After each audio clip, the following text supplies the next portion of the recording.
I took a risk, and I think part of it, and this is what I tell my kids all the time, a lot of how you live your life and how you succeed in life is who you associate yourself with and who your friends are. And my parents taught me that my whole life, and I heard my friends' parents say it, and then Robert Kardashian drilled it into my older 4 kids, most of their lives, and it just was ringing true. It's like you associate and hang out with people that are like-minded or that you want to be like, and then you go out and do it. Welcome to the final installment of the Kris Jenner series and her controversial rise to fame, power, and wealth. In the first part, we took a deep look into Kris Jenner's background, history, and generational dynamics. In the second part, we took a deep look into how she raised a billion-dollar family. And in this video, we will take a look at certain scandals and controversies. We could go down the Kardashian rabbit hole when it comes to scandals, as there are so many. But in this video, we're going to focus on certain controversial situations. When it comes to Kris Jenner, there's a pattern and a formula, as she's been pulling strings for decades. A lot of us are already familiar with the current happenings of Kris Jenner and her brood. So we're going to go back to the past, as the past can oftentimes put the present into perspective. And we're going to start in 1994. The first Kardashian controversy we will take a deep look into is Kim Kardashian's first marriage to music producer Damon Thomas. Okay, so here you are. You've got all these production credits under your belt. You formed the Underdogs. Yeah. And then in 1999, was that when you met Kim Kardashian? 98. 98.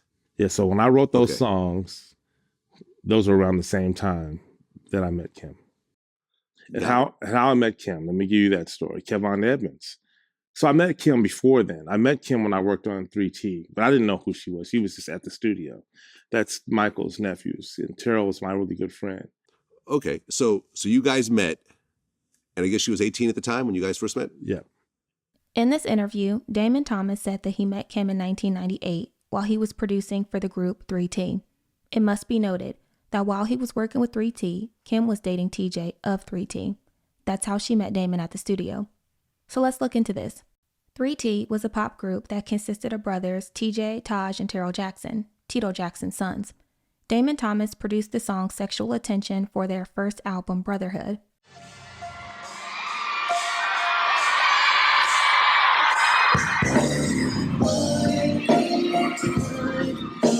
A thing that you did to me, even though you deny ever being with me. You say we're friends, and I say that and much more. How could I let go on what I've been looking for? Their album came out on November 7, 1995, 2 weeks after Kim's 15th birthday. If Damon Thomas met Kim while he was producing the song for 3T, then he wouldn't have met her in 1998 like he stated in his interview. As we know, their album came out in 1995. He would have met Kim prior to her 15th birthday. It must be noted that I checked to see if Damon Thomas had credits on any other 3T album or song. He did not.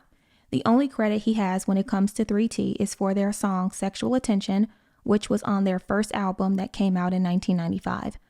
After meeting Kim in the studio, Damon Thomas would explain when he saw her again. And then I was at Neverland and I saw her again at Michael's house.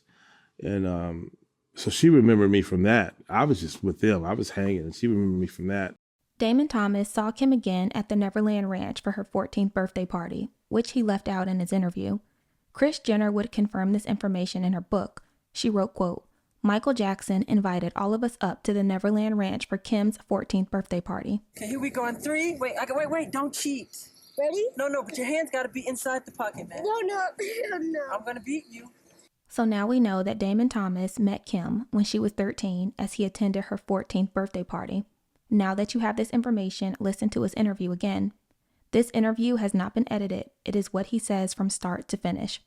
Take a look. You formed the Underdogs. Yeah. And then in 1999, was that when you met Kim Kardashian? 98. 98.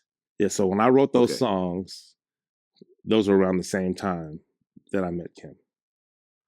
And how I met Kim, let me give you that story. Kevon Edmonds.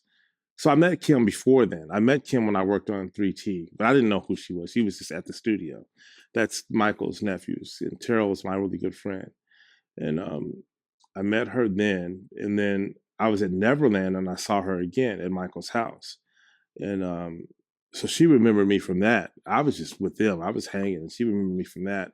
She actually worked at a store called Body, and Kevon Edmonds. Well, I would go to that store as well, but I didn't see her there. Kevon saw her there. She contacted him and said, "Hey, you." No, She asked him who he was working with, and he said me. And she said, "Well, can you put me in contact with him?" And that's how that began. So it wasn't what people may say or think. It was her doing. Okay, so you guys met, and I guess she was 18 at the time when you guys first met? Yeah. To confirm, after taking Damon's own information into account, it appears that he met Kim not in 1998 like he said in his interview, but rather somewhere in 94 when she was 13, and then ran into her again at her 14th birthday party and knew her when she worked at the clothing store Body when she was 16 years old. Whew, okay. You asked it, so I'll tell it. Now, Damon Thomas was the first one that really had her. It was somebody else before her. I forget who it was. It was somebody else famous before her. But Damon Thomas had her when she was, I'll just say young, a teenager. Let me say that. Now let's talk about their marriage. Damon and Kim married in January 2000 when she was 19 and he was 29. By 2002, Kim was dating Reggie. On May 2nd, 2003, Damon filed for divorce from Kim on the grounds of infidelity and alleged that she had been unfaithful and cheated on him with multiple men. I'll put the document on the screen. In response to Damon's petition, Kim alleged emotional and physical abuse. These were some of her claims. Quote, Damon told me to quit my job. He said that he did not want me to have contact with my old boyfriends who would be able to reach me at the clothing store. He said that he wanted to know where I was at all times. Therefore, I quit my job. Damon liked me to stay home. He preferred that I was there at all times so that I would be available to him in the event he needed me. Damon first hit me a few months after we were married. One incident occurred on the day that Damon and I were going skydiving with Justin Timberlake. Before we left our home, Damon hit me in the face and cut my lip open. On another occasion, Damon learned that I had paged someone and demanded to know who it was that I had called. I told him the name of the friend. He became enraged and punched me in the face. My face was bruised and swollen as a result. In his interview, Damon would speak about these allegations. And eventually the paperwork from the divorce came out. And there was, a lot of accusations from both sides. There was abuse claims from her. There was claims from you and so forth. But from your point of view, now that years have passed and, whatever bad feelings are gone, why do you think that you guys ultimately parted ways? That's a different interview for Fair me. enough. That's you asking, I don't want to go into that, but I'll say this. I will say this. I think that I'll say this for the people, because you're talking about two things that are very important. So what I'm going to say to you is this. People can put, whether it's a lawsuit, and this is me educating the world, if someone files a lawsuit, they can say, he ran up on me and did this, because maybe they're trying to get, in the beginning of our divorce, for instance, there was $1 million. What people don't know is they wanted $1 million tax free. That's $2 million in LA. Right? So, and I don't think that was a Kim one. So I'll say that, but that's what was, so in that you have to make claims that he was this person because you're trying to get this money, because there was no other way for them to kind of get that money. The next interview we'll look at is from a man named Reggie. Reggie was a former LA Sheriff's Lieutenant and private security for Death Row Records CEO Suge Knight. Listen to what he had to say. So, Damon Thomas was having a problem getting a divorce from Kim once he found out she was cheating on him and all of that stuff. And so he was sick, crying and all of that. And so what this Damon Thomas did was Damon couldn't get a divorce from Kim. She wanted like $2-3 million and some of his publishing and all of that. And he was going sick. He was mad. He was hot. We're talking about like 2003, 2004. And Kim was like, no. So she haven't really blew up yet haven't made the bag yet. Still, I think working with Paris, working for Paris Hilton and all that. And so he calls Robert Kardashian, who was still alive at the time. He was like, Kim won't give me a divorce, this, and this. And he goes, no, Damon, let's work this out. I said, well, Robert, you better make Kim, sign this agreement. He alluded to that agreement. On Vlad, he was talking about how she wanted $2 or $3 million, and then it eventually got worked out. Y'all look at the divorce decree. I bet you wasn't much that Damon gave her or ever had to give Kim. After Robert Sr. stepped in to help mediate the situation, Damon and Kim came to a divorce settlement agreement in the amount of $56,000. But Kim ultimately said, hey, I don't want that. She took $50,000 and that was the end. I filed for divorce. So she wasn't a bad person in that, and neither was I. There were other people that were trying to get to money that I had. And, I said to her, look, I helped you guys. So why should I, I've helped the family. I've done things. Why should I be persecuted? So, but that doesn't mean they changed the court record. So people went and dug court records up. They're not telling you that part of it. They're just telling you the claims or this or that or the other. You could claim anything in a court document and it not be true. So right. The media takes that and they build these stories. I've never heard Kim come out in an interview and say, Damon Thomas did anything, right? So I thank her for that. And I'm not going to come out and say that she did anything other than we both were fair to each other in the end. And that was the end of it. According to Reggie, there's a reason why Kim settled for $56,000. Keep this in mind as it becomes relevant soon. Now let's talk about that tape. As we know, Kim and Ray J went on vacation for her 23rd birthday, which was a few weeks after her father passed. While on vacation, they made their infamous tape. It went undetected for 4 years until it somehow ended up in the hands of Vivid Entertainment. Take a look. Well, celebrity tapes, they come in all different shapes and sizes, and they make their way to our office in many different ways.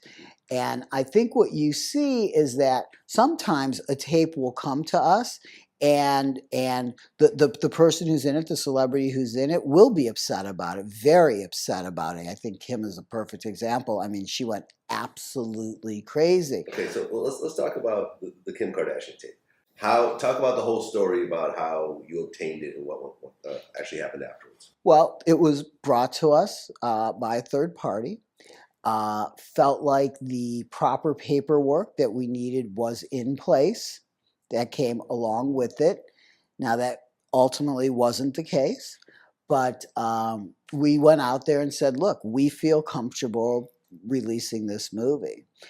Ultimately, we were able to have a conversation with Kim after much back and forth and lots of legal stuff going on.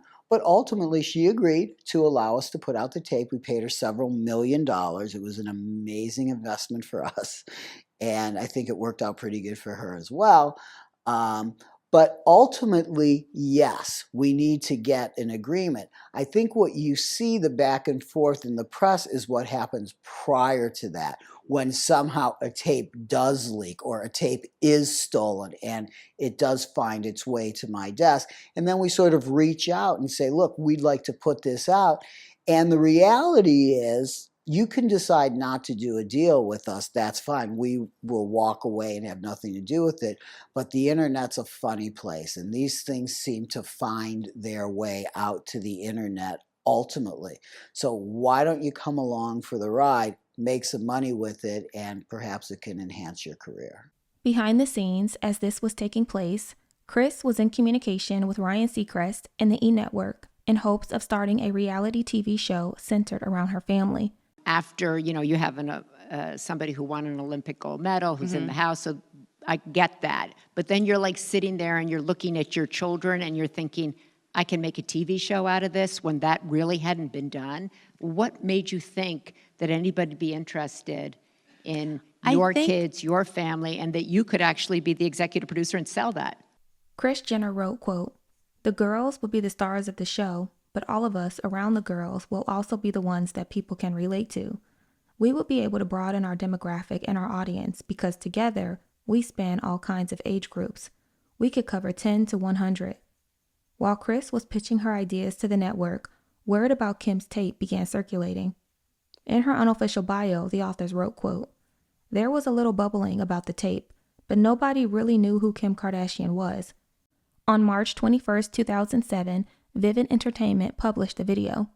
We've been fortunate, and we've been very successful. And I think that along with that success brings more movies our way. So I think after, it really started with the Pam and Tommy tape. That was the first one that we did. And we sort of got a reputation for knowing how to distribute and how to market.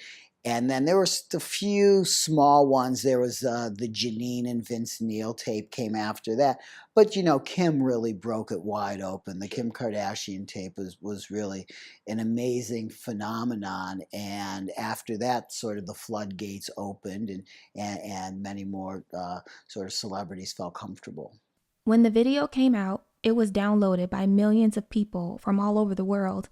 The media wanted to know how this tape that was made 4 years prior could resurface randomly. Many suspected that Kim and Ray J leaked the tape.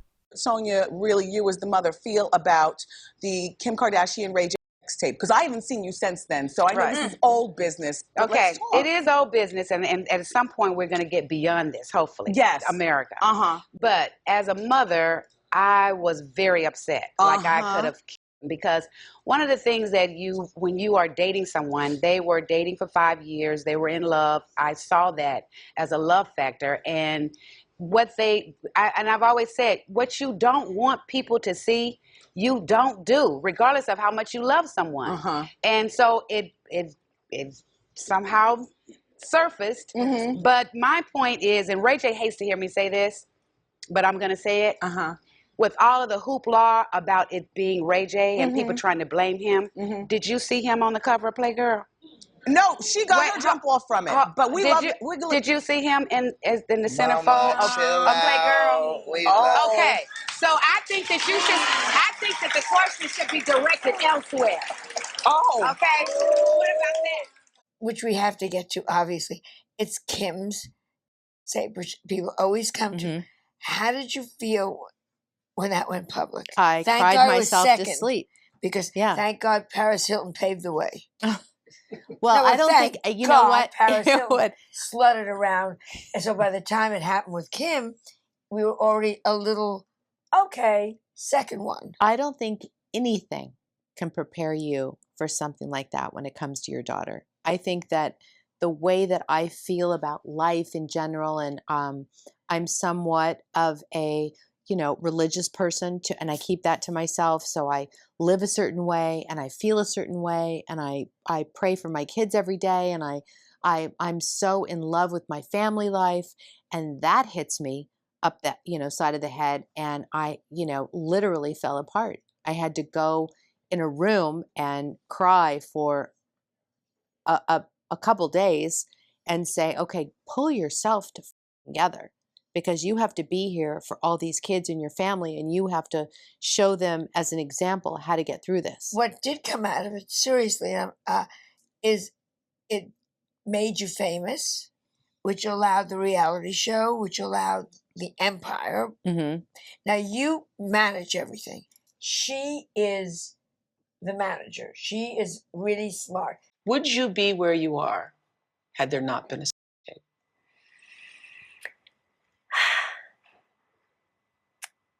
I think that's how I was definitely introduced to the world. So I'd like to think that I'm, aware. I'm not naive to that fact that that's pretty much how I was introduced to the world. It was a negative way.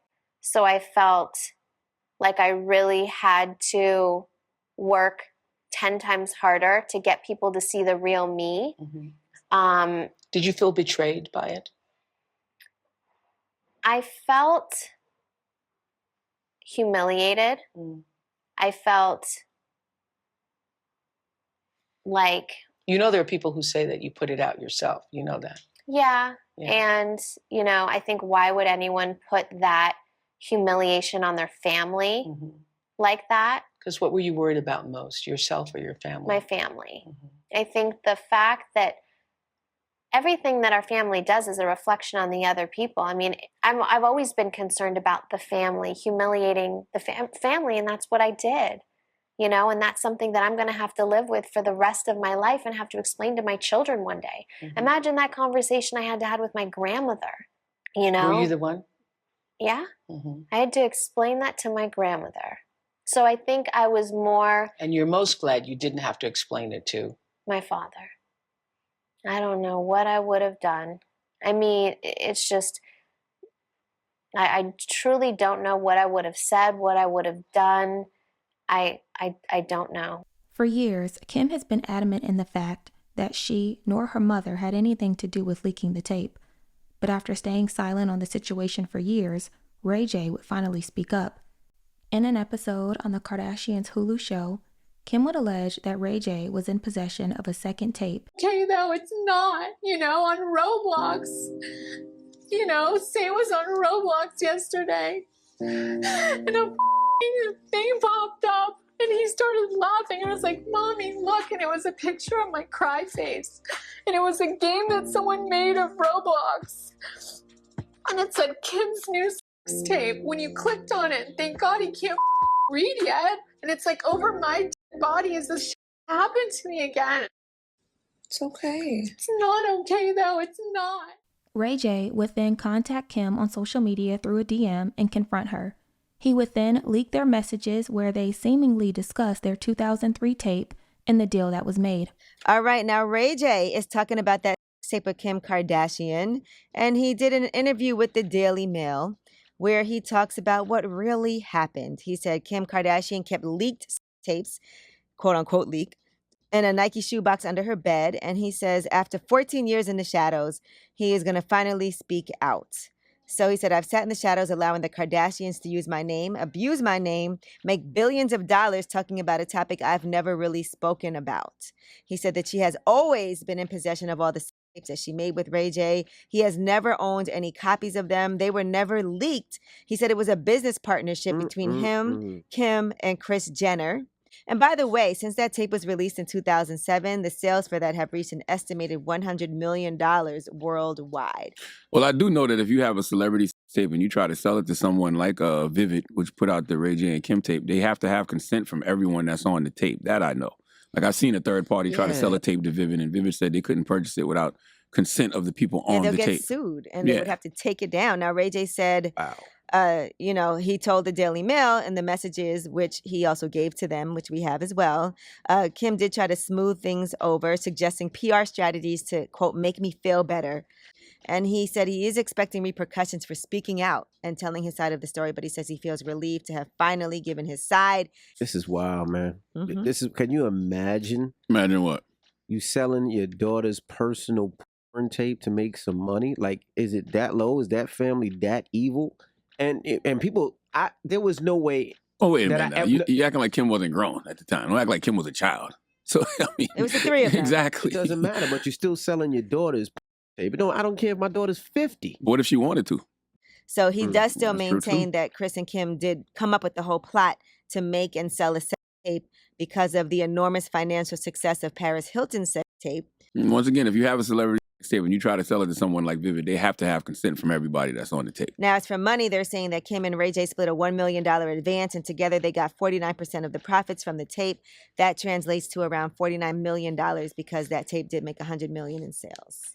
No, I want to know, does that change your perspective, money man? As much money as you like to make? No, it doesn't. $49 million? It doesn't matter. That's still your daughter. When they get to an age where they have kids, your kids got to see that later on. She was grown, though. It's not like she was a kid. She And was it's well over not 20 even years just old. the money from that tape. That led to them really... Is it worth the money? You act like it's all right. Is that worth the money for y'all? Some people it might be. What happened? What happened?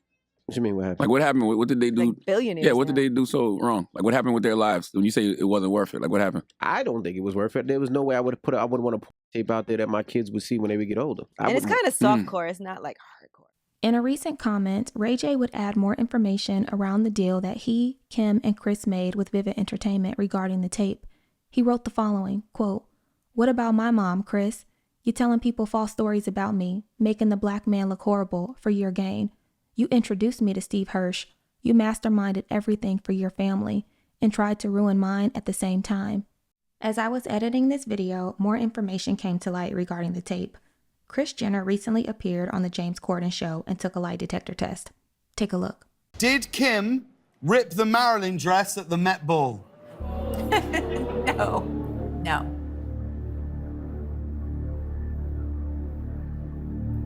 True. See? We're clearing everything up today. I like this game. And while we're talking about Kim, did you help Kim release her sex tape? It's okay. No. No.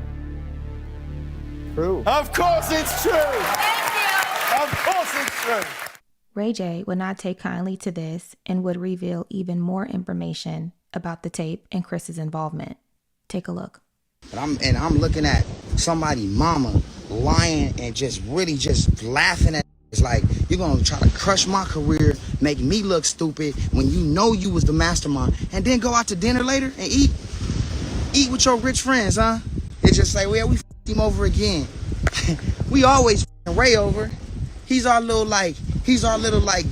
scapegoat when we want to just feel like we like special and somebody hurt us. Like, stop, like, you got me f***ed up. Then to tell my truth and tell you what it really is, like, and I'm not telling you, I'm telling this, so when my kids grow up, they know the truth. Like when we was young and y'all manipulate us to do this, I take full responsibilities for the act. I was lit. We made a lot of money, I get it.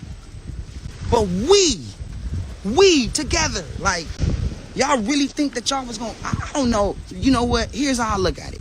Your lawyer, Marty, right? Every time somebody talks about y'all of this magnitude, y'all always cease and desist. Y'all shut it down. Y'all tried to make Black China look crazy, right? Because you felt like you had the facts.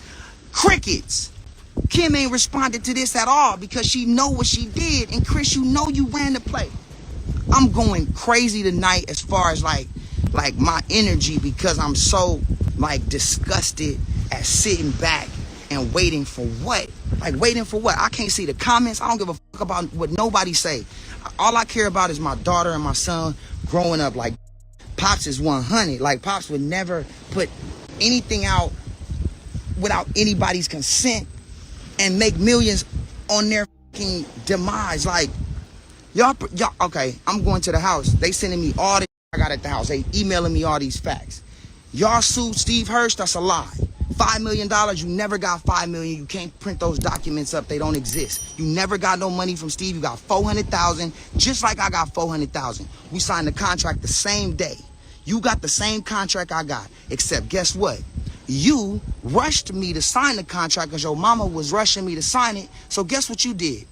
You signed my deliverables in your handwriting, right? Because you was rushing me.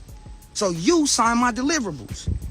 Kim Kardashian got her handwriting and her fingerprints all over my contract. When you look at the two, when you look at my signature and you look at her signature on my deliverables, it say tape number 1, tape number 2, and guess what? The third tape or the second they've been trying to play me on, that called Santa Barbara. Her mama made us go shoot it for safety. She watched the motherfucker and said, hey, we're gonna go with the first one because the first one is better. It gives my daughter a better look than the second one that I made y'all go do. But you watched it and made a decision. And then you get on whatever show you was on and take a lie detector test. Like John Rogan. Google, what his name? Grogan. Grogan. John Grogan. Google John Grogan right now. But look what pops up. First thing that pops up is how to beat the lie detector test. This is a fraud.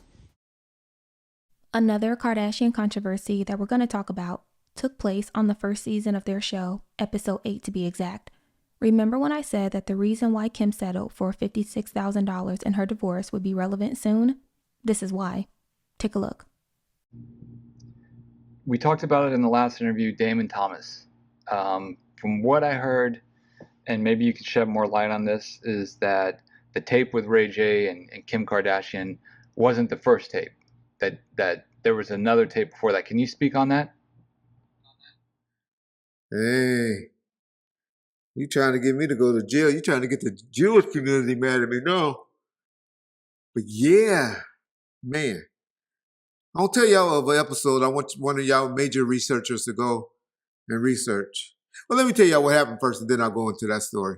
Just to validate what I have to say to you guys. Because everybody likes to say, Reggie always lying, Reggie lying, Reggie lying. Okay. So, Damon Thomas was having a problem getting a divorce from Kim once he found out she was cheating on him and all of that stuff.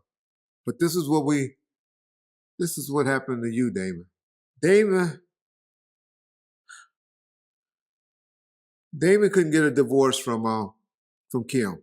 She wanted like $2-3 million and some of his publishing and all of that. And he was going sick. He was mad. You know, he was hot. We're talking about like 2003, 2004. And Kim was like, no. So she haven't really blew up yet. Haven't made the bag yet. Still, I think, working with Paris, working for Paris Hilton and all that. And so, but Damon Thomas had this tape of her, a sex tape of her with one of her sisters and him. And so he calls Robert Kardashian, who was still alive at the time. He was like, Kim won't give me a divorce, this and this. I don't put this tape out there. And Robert's like, what? Don't put this tape out there. Might be child pornography, huh? Okay. But anyway, she goes, and he goes, no, Damon, let's work this out. I said, well, Robert, you better make Kim, sign this agreement. He alluded to that agreement. On Vlad, he was talking about how she wanted $2 or $3 million, and then it eventually got worked out. Y'all look at the divorce decree. I bet you wasn't much that Damon gave her or ever had to give Kim, because Rob Kardashian stepped in because Damon held a tape over their head. Now here goes my evidence. Bob Murray is the people that put out Keeping Up with the Kardashians. Oh, probably about season 2 or something like that. There's an episode where Kim is crying and going crazy and crying. And it's like this guy and this stuff is coming back haunting me and all of that. And Kris was like, I'll handle it, don't take care of it. We're going to call Bobby. We're going to get Bobby on it. Bobby going to take care of it. He's talking about Robert Shapiro, Bobby Shapiro, the big-time attorney. And later on in the show, she tell him, Bobby got it taken care of. Bobby had the FBI. They raided the house, and they got, I forget what she said, so I don't want to say it, because I know what, speaking on the Kardashians and all them, they like to take people to court. But, and so I got to be careful with how I say it.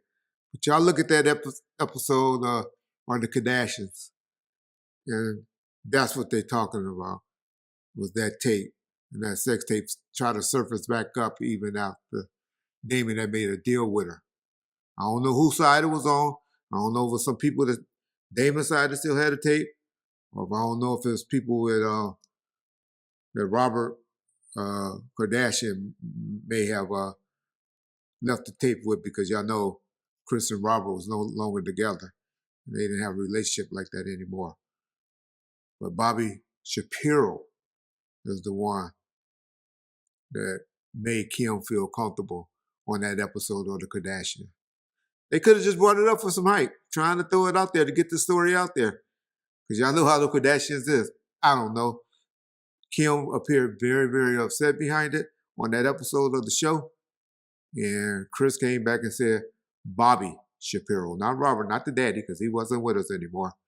But the Bobby Shapiro made it go away, accompanied by the FBI. Look it up. Yeah. That's been trying to shop these sodas with you and your sisters and trying to sell them to our magazine. They're taking pictures of you and your sisters, and there's some guy in it too. Mom, I need to talk to you. What's wrong? Honey, what's wrong? What's wrong? There's pictures of Courtney. We're gonna get to the bottom of this, okay? But I've already been through this with MTV's Bruce, and then I don't want to go through this again. When Courtney was in high school, she unfortunately took some pictures of her and her boyfriend together without any clothes on. I can handle this. It's just Courtney. You know, I've been through this. You were 16 But it was years all old. my fault. You know what I mean? Kim stole Courtney's pictures as a practical joke, but at some point she lost them. Can I get you anything? The pictures are obvious that Courtney is underage. The fact that she's underage makes them illegal. Courtney, we have something that we need to share with you. Guess what's come back to haunt us? Now, the man the FBI arrested was allegedly a friend of Damon Thomas. Whether he was in possession of a tape or pictures, this situation has serious allegations attached to it. I would like to add a bit more information to the situation. There's been speculation that Kim and Kris used the tape or photos as leverage during Kim's divorce to Damon Thomas, and that's why they were seeking $2 million. Instead, Damon would go around Kim and Kris and go directly to Robert Sr. to negotiate a deal. Robert Sr., trying to protect the image and reputation of his daughters, convinced Kim to reach a settlement agreement with Damon so that this all goes away. This storyline would be one of many they would use to capitalize on. To name a few, there was Scott Disick's struggle with alcohol, Kim's relationship with NFL star Reggie Bush, her tape, her 72-day marriage to NBA player Chris Humphries, her relationship with Kanye, her robbery, Khloe's quick marriage to Lamar Odom, Caitlyn Jenner's transition, Rob's depression, and the list goes on. Kris would say that their show is the foundation to everything. Kris is a media and entertainment entrepreneur, best known for her family's hit reality series on E!, Keeping Up with the Kardashians.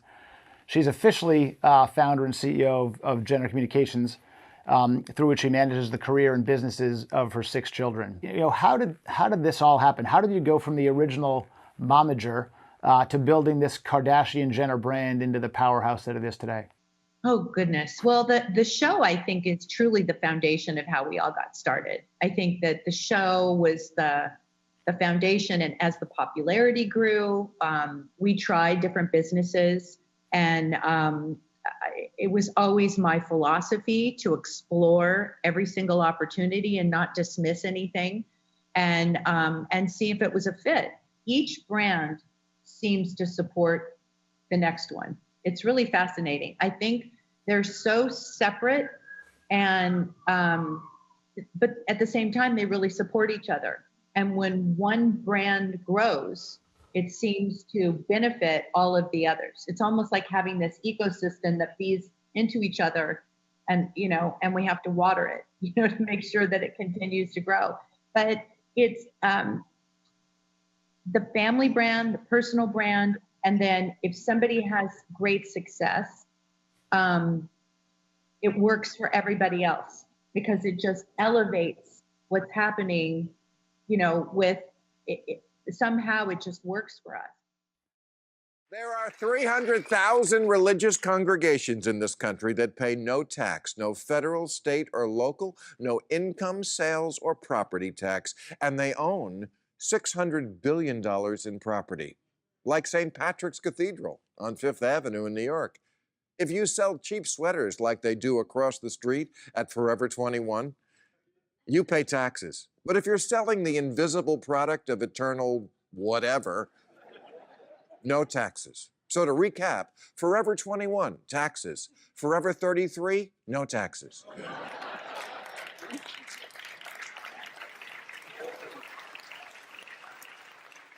Scientology founder L. Ron Hubbard once said that the only way to make any real money in this world was to start a religion.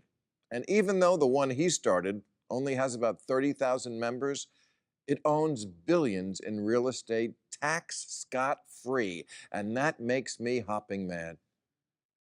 Next on our list is Kris Jenner's church. In 2008, Kris Jenner would open a church. She brought on Pastor Brad Johnson, who had been exiled from his previous church for a number of scandals. In an open letter, Brad wrote the following, quote, "I am sorry for the pain and emotional upheaval my actions have caused you and the precious bride of Christ. I'm sorry for the deceptions, the irresponsibility, and the sin of adultery that came from my life and infected others. I assume full responsibility for my actions with no excuses and no rationalizations. The weight of my sin tore at me. I spiraled into depression and couldn't recover. I confessed to my wife and my 2 beautiful daughters. Hardest moments of my life." Like it's this sense of I've got a weight and a burden, And I don't really know if it's mine to carry, but I've chosen to carry it. Or maybe at one time it was appropriate for me to carry this, but I'm still carrying it and I'm not sure.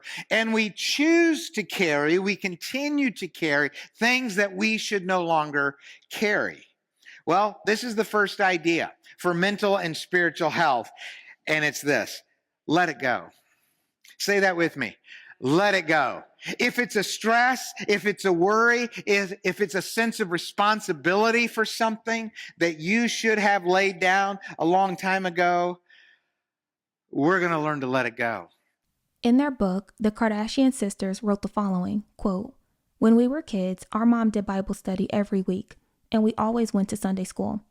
For a while, my mom was going to this church in the valley that she loved, where she really felt a connection with Pastor Brad. One Sunday, the pastor wasn't there, and then the next Sunday too. My mom kept going back hoping to find him, but apparently he quit the church after some personal problems. Then one night she had a dream telling her to open up a church with Pastor Brad. She immediately started the search for Pastor Brad. Eventually, she learned he was working at Starbucks.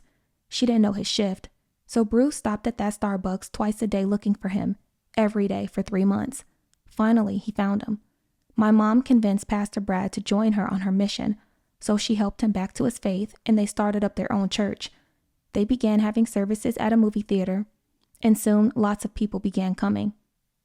When knowledge of Kris Jenner's California community church came to light, many were surprised as they didn't know the Kardashians to be religious. According to Kris, she became a born-again Christian when she met Robert Sr. He came from a very religious family. I also want to talk about faith just a little bit because you talked about how your mom starts a group text every morning with a Bible verse. Yeah. And we do that as well. Justin and I try to have a Bible study every morning, and it sets That's amazing. It sets the day. It sets the intention. Yeah. And it's also, there's nothing like having a relationship with God to like bring up, like whenever you're going through a sticky situation, you know that no matter what, if your family's not there, you've got the Lord. And I had no idea that you guys were such hardcore Christians. Yeah. Do you and Kanye have Bible studies just by yourselves? We don't. I mean, we'll send each other like different biblical verses, and he'll definitely come to church. He'll love it when we're there. You know, I think we're more spiritual. I think we really believe in like the afterlife and heaven and just really spiritual. Yeah. And my whole family is. And we just live our lives like that. We just try to be good people and respect other people and be kind. Well, that's a Christian. And that is, like, you know, really, we grew up really Christian. When Kris started the church, their reality show was a hit, and a lot of different business endeavors came rolling in. And it's possible that Kris saw an opportunity to open a church for tax deduction purposes. According to Radar Online, in the U.S., churches are not required to report their earnings to the IRS. Though some participate voluntarily in public financial audits, California Community Church does not, which means the public isn't privy to any information, tax information, or revenue information regarding the church. There have been stories going around that to be a member of the church, one must pay $1,000 a month or 10% of their income, whichever is greater. I am going to put some documents that I found where you can read information about her church up on the screen. If you need more time to read them, please pause the video. In these documents, you'll see the paperwork filed for it, as well as how it is taxed. If you look, it is taxed as a 501c3, which, according to the IRS, means that churches meet the requirements of Section 501c3 of the IRS Code, are automatically considered tax exempt and are not required to apply for and obtain recognition of exempt status from the IRS. A lot of people believe that the Kardashians used the church as a way to funnel money through it for tax avoidance purposes. It's important to note the timeline of these events. In 2007, Kim received a $1 million payout for the release of her tape. Their show was an overnight success, and a year later they opened a tax-exempt entity. My father, who spent 40 years working as an auditor and accountant for the Department of Revenue, gave his financial perspective. It must be noted that his financial perspective is different than his personal opinion. I included a snippet from my podcast where he discusses Kris Jenner and her church from a business perspective. Take a look. Let's see. When did they got $1 million some in what year? 2007 for Kim's sex tape. Oh, okay. In 2008 they opened up a church. You know, I do math. You know, I get money one year, and the next year I figure out how I can keep from paying more taxes. And I know that the church is a 501c, and you know, you don't pay property tax. And then if you give to that exempt organization, that's a charitable contribution that you could write off your personal income taxes. So to me, if I was their financial advisor, that would be quite a wise move. Okay, that makes sense. Tax avoidance is not illegal. And, you know, as long as it's above board, I mean, if anybody could do it and it's in the regulations, that's not a problem necessarily. But that shows you if she's doing it that kind of way, she's a very shrewd business person. I mean, that shows a level of sophistication. But in our Constitution, we start off with there was always consideration given for the separation of church and state. So, and that's how that all evolved. So today, you treat the church as a separate entity. That's why you could get sanctuary by stepping into a church, because the church does not belong to the state, so the state doesn't have a right to impede upon the church. So they're not obligated to pay property taxes and such. This country was founded on the separation of church and state. So because she found an avenue for saving some of her tax dollars, I mean, they all do it. I think recently here, our previous president paid hardly any federal income taxes. And but tax avoidance is not illegal. Tax evasion is illegal, but not tax avoidance. So if she's avoiding taxes, she's okay under the regulations. You guys watch. You know what I'm talking about. I don't, She says that all you care about is money a lot. Like she gets after you, Kris. She does get after me because I'm intense and I'm a control freak. And I'm like, when I get up at 4:00 in the morning and I start my day, it's all about business. And I have a lot of people. It's not necessarily she teases me. It's not always about the money. It's about my kids and their work ethic and their jobs. And we work just like everybody else, 18 hours a day until we fall down. The next situation we will take a look at is Kris's relationship with her younger sister, Karen. In 2014, a voicemail that Karen left on Kris's answering machine would be leaked to the public. First saved message sent Monday, April 21st at 3:59 p.m. Hey, you. I just talked to Mom, and she told me that you didn't want me in your life and all this crap. She told me everything you said about me. You know what? You're the wicked witch of the fucking America. Okay? You're talking about your sister, your mother. You guys are buying dope and bongs. I got the press calling me. Oh, it's Kris and buying bongs. How the fuck do I know? You're so Kris. I've been wanting to tell you this for years. You have treated me like shit and Natalie like shit for years. You know what? And I never think, way to the west, stop talking about me and my own mother, okay? You're no better than anyone because you have money. Your money's trash, okay? And so are you. You're a fucking bitch. And I've been wanting to tell you this for about 25 my whole fucking life. You are such a fucking loser. Many would suspect that their rift stemmed from Kris's rise to fame. Though that may be a contributing factor, there's more to the story. Back in 1990, when Kris was having an affair with 23-year-old Todd Waterman, some things would happen that damaged their relationship. It was a tradition for Kris, Robert, OJ, and Nicole to take a couple's trip to New York to celebrate Kris's birthday. Though Kris was in the middle of a raging affair, she went on the trip to try and rekindle the romance with her husband. In her unofficial bio, the authors write, quote, Todd felt threatened by Kris's trip with Robert to Manhattan. He showed up at the hotel where Kris's sister Karen worked and insisted she have cocktails with him. He explained that he needed to talk to her about Kris. Karen listened as her sister's lover shared his fears and doubts over how his relationship with Kris was surely doomed once she came back from New York. After a couple rounds of drinks, Todd went into full seduction mode with Karen. Karen rejected Todd and went home after her shift was over. When she went home, she planned on calling Kris, but realized the time difference and opted to wait until Kris came home from her trip. The author's Wright quote, "When Kris returned to Beverly Hills, Todd got to Kris with his tell-all before Karen could reach her. He told Kris that he had slept with Karen while she was in New York with Robert. Kris immediately called her sister Karen on the phone and interrogated her, asking her over and over again if Karen had in fact slept with Todd." They write, quote, "It was awful for Karen, who was completely transparent with Kris about her encounter with Todd. It became obvious Kris didn't believe her. No matter how many times she denied anything sexual happened between them, Kris was not satisfied with her explanation. Eventually, Kris ceased all communication with Karen and wouldn't talk to her, even when Karen reached out to her on multiple occasions." A close friend said, quote, "All these years later, it's not about whether Karen had sex with Todd. It's whether Kris thinks they did." Karen would later say, quote, "She's a huge celebrity now and she has changed.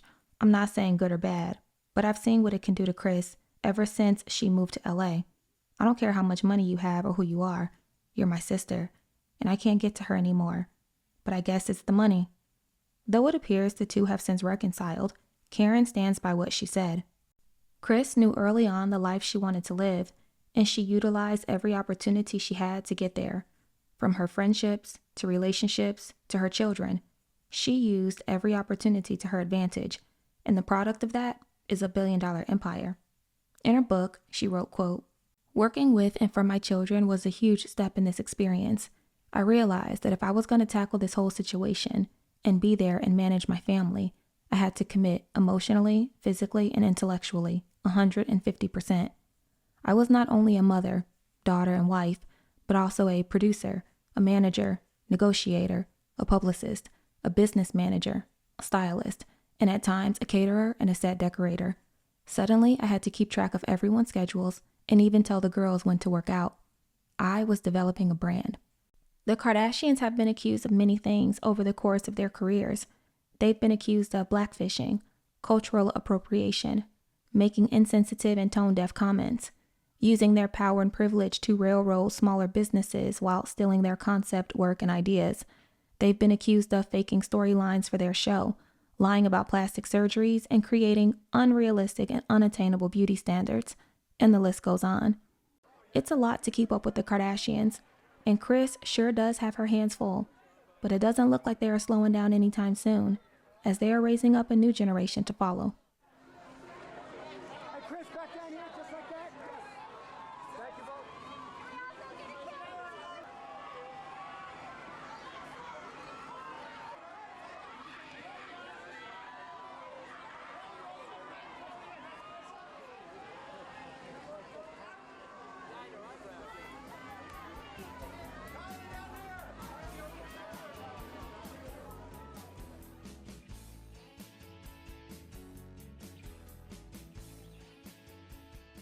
What have you had to sacrifice? Privacy, but, you know, comes and goes. Who cares? You don't feel like you've given anything up? I think I've gained. I think I've gained relationships and friendships and closer relationships with my kids and experiences and travel and being able to have the best home movies in the entire universe. Do you ever think about what your life would be like if you didn't let the television cameras in?